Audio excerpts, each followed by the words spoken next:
Ez Hamilton, amíg a felsőbb utcákról a kilátást mutatom, egy kis töri. George Hamilton a Britannia elleni 1812-es háború után vette meg a területet Duranttól, akkor még csak egy farm volt itt.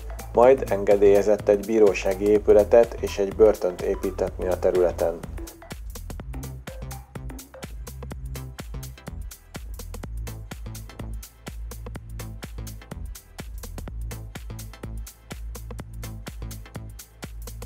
(1832-re) kikötőt és végleges börtönépületet emeltek, így elkezdődött a fejlődés. A farm helyén alakult ki a település, ami 1846-ban városi rangot kapott, és Hamiltonról nevezték el.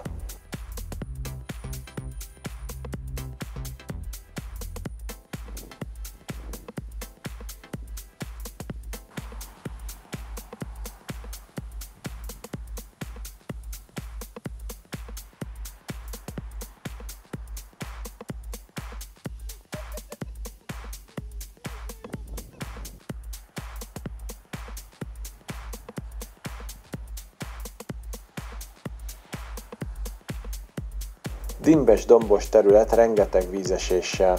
Mint kiderült, sok közben le lett kerítve és nem közelíthető meg.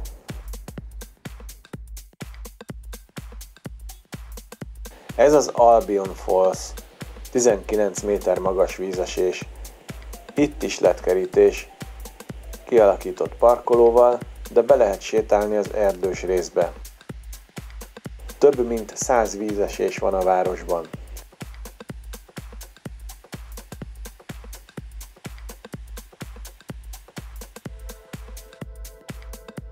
Ott van lent a patak.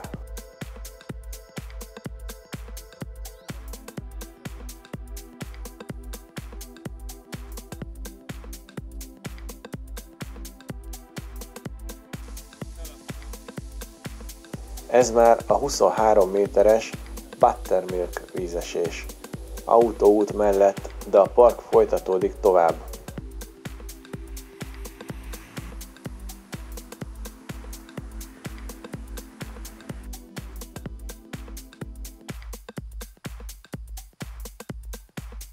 Találtunk itt egy darázsfészket az ösvény fölött.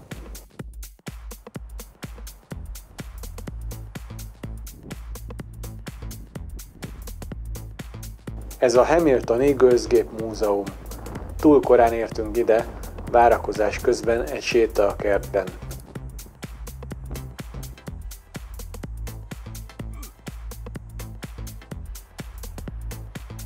Van itt egy gőzzel működő kisvasút. Nagyon jó pofa, de még nem üzemelt, éppen karban tartották a kis mozdonyokat.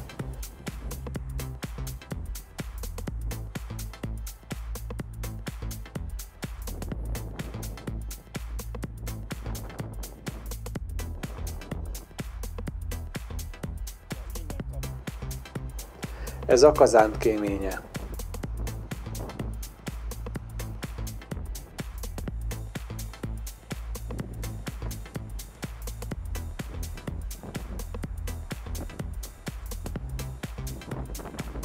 Makett gőzgépek a bemutatókhoz. A gőzt az első teremben, ahol most a bejárat van, ott állították elő, az volt a kazánterem, mellette pedig van egy magas kémény. Innen a gőz átmegy a következő épületbe, ahol elágazik a két szivattyú felé. Ez az első emelet, innen már látszik a lényeg.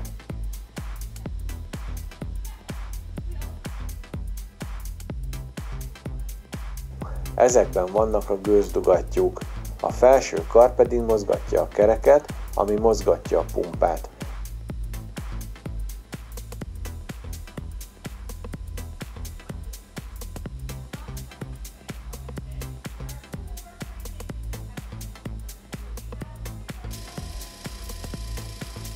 Eredetileg gőzzel működött, most egy kis villanymotor hajtja, de sokkal lassabban, mint az eredeti sebessége, ami kb. Az 5-6-szorosa volt ennek.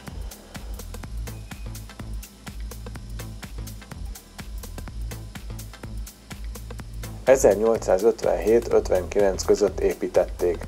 Ez a gőzgép volt hivatott szolgálni a hamiltoni vízellátást 1859 és 1910 között. A működés lényege, hogy a szűrt vizet a tó melletti tárolóból felszivattyúzza egy mesterséges tóba vagy tárolóba, ami fent van a dombokon. Innen a város lejjebb helyezkedik el, tehát víznyomást kreál.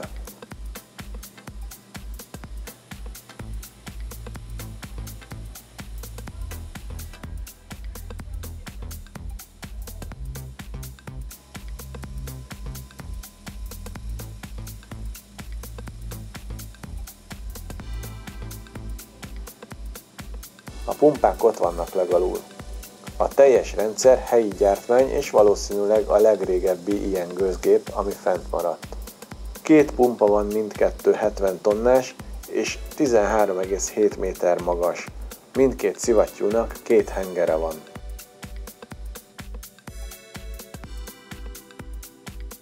A legfelső szinten folyamatos felügyelet volt. Itt kellett olajozni az alkatrészeket, hiszen a folyamatos működés megviselte azokat. Így aztán itt minden csupa olaj volt annó.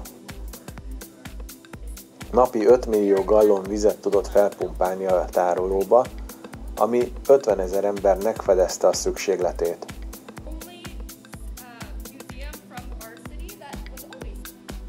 A maga korában egy csúcstechnika volt, és ez az egyetlen múzeum, ami mindig a város tulajdonában állt.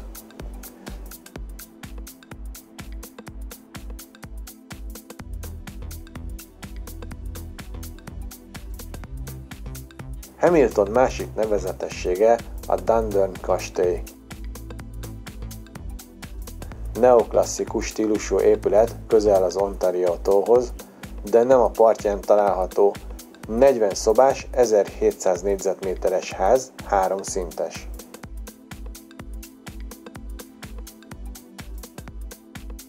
Richard Paisley-től Sir Alan Napier MacNab vásárolta meg a házat, és vele az egész birtokot, ami ezen a helyen állt, és építette át kastéllyá.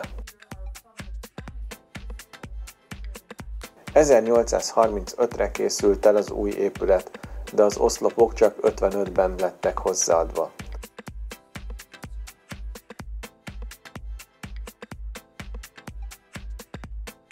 Az épület a kor minden modern technikáját megkapta, gázlámpákat, folyóvizet, sőt vízöblítéses toaletteket is.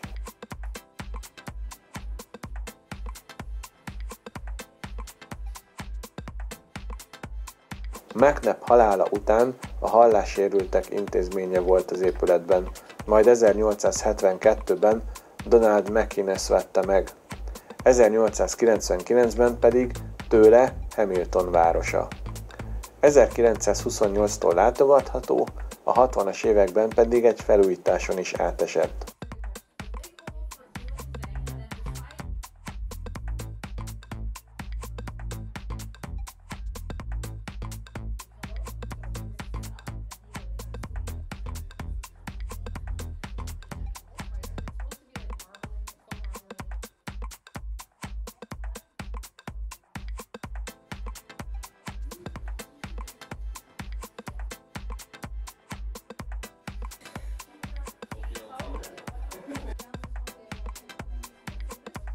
Az alagsorban kiszolgáló helységek, szolgáló kétkezője szállásaik, konyha, mosoda, jégverem és egy rakás-raktár.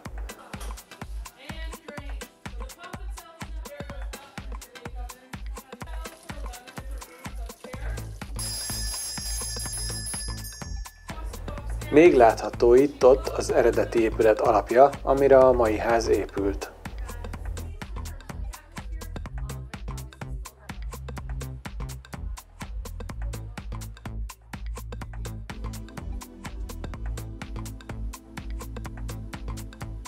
Híres volt a hatalmas konyhakertje, amit néhány éve felújítottak, és termesztenek is benne újra különféle zöldségeket és gyümölcsöket,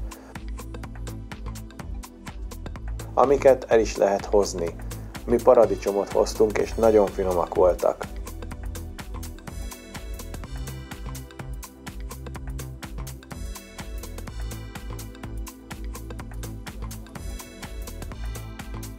Van egy-két kerti épület is, események, rendezvények kiszolgálására, az egyikbe pedig a Military Museum van.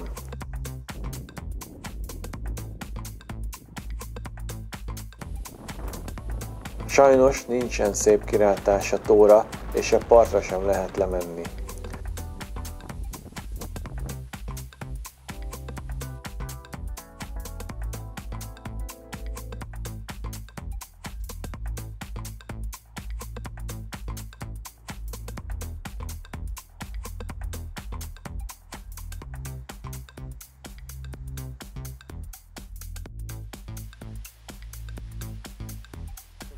A kastély után még próbálkoztunk vízesésekkel, de mindegyik le volt zárva valamilyen kerítéssel. Ezt még találtuk végül.